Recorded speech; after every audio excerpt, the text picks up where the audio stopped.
16th at 7 p.m., 35 degrees outside, I record 3 security guards surrounding an elderly woman with a walker, slowly escorting her out of the emergency room.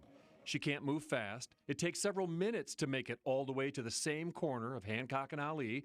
After they have her across the street, off the hospital property, the security guards turn around and go back.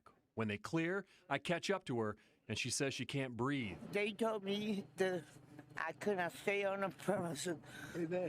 Were you in there as a patient? Well, I needed to be a patient because I'm sick. What's wrong with you? I've got COPD. I got diabetes. So they wouldn't even treat you? The doctor talked to me for 1 minute. And they told you what? That I had to leave. What reason did he give you? He didn't give me a reason. She tells me she's homeless. I've got to go because I'm hurting. I'm in pain. I was in a car crash, and it completely shattered my hip and pelvis. Right here, I got like 30-something screwed. Matthew Hauber and his mother claim a similar story. They met us in front of Wayside Mission in the spot where they say he was dumped in October. Anywhere. And they said, well, we can't find a rehab right now. Linda Hauber said when Norton Hospital told her they had a room lined up for Matthew at Wayside, she checked it out. I called Wayside Christian Mission and just to confirm, and they said no. They said we can't do that. We can't. You know, they have beds and they help them find jobs and stuff, but we don't take medically needy people. We don't do that. And then she says she had a conference call with the hospital staff. the social worker said, we're going to take him to a shelter. And I said, which one? And they said, Wayside Christian Mission. And I said, well, I know that's not true because I called them and they don't take him. And then the lady said, the social worker said, well, that's history. Let's think of something else. Hauber says the next day, her son was unloaded from a transport vehicle on the curb in the rain on Jackson Street in front of Wayside. I thought they've dumped my garbage. I have to put out to the curb. That's how they dumped my son, like garbage. Linda Hauber said she was in no shape to care for him at home, and she died after this interview. They put all their stuff on the sidewalk over there, or they dump them off over here on the sidewalk and get back in that vehicle and get out here just as fast as they can. Wayside staffer Perry Lane helped Matthew out of the rain and says he witnesses the same kind of thing dozens of times per year from hospitals as far away as Eastern Kentucky.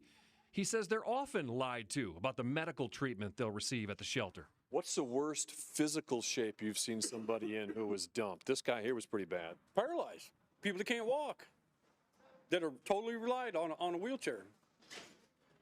Take them out, put them in the wheelchair, throw all their stuff on the and take off. Wayside's Chief Operating Officer Nina Mosley tells me it's not uncommon. She says they're not trained medically, and sometimes they take patients right back to the hospitals. How can you dump people? These are human beings. How can you just dump them and leave them?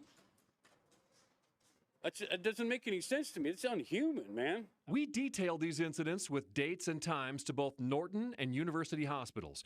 Norton Healthcare Senior Vice President Renee Murphy responded in an email that says, in order to safeguard the privacy of patients and in compliance with HIPAA, we are not permitted to discuss specifics regarding a patient's case. There are several details to this case that may not have been communicated to you by the family. As Mr. Hauber has not signed a HIPAA release of information form, we will not be able to share those details with you. University Hospital Public Relations Director David MacArthur replied, they appear to be working on behalf of U of L Hospital. Unfortunately, the images that were provided by WAVE do not reveal enough information to track down additional details or identify whether the individuals on either day sought care from any of our team. What is heartbreaking for U of L Health staff is that we often encounter situations where patients need assistance beyond medical care. As the community's safety net hospital, the challenges are particularly even more acute when providing health care to the unhoused population of Metro Louisville.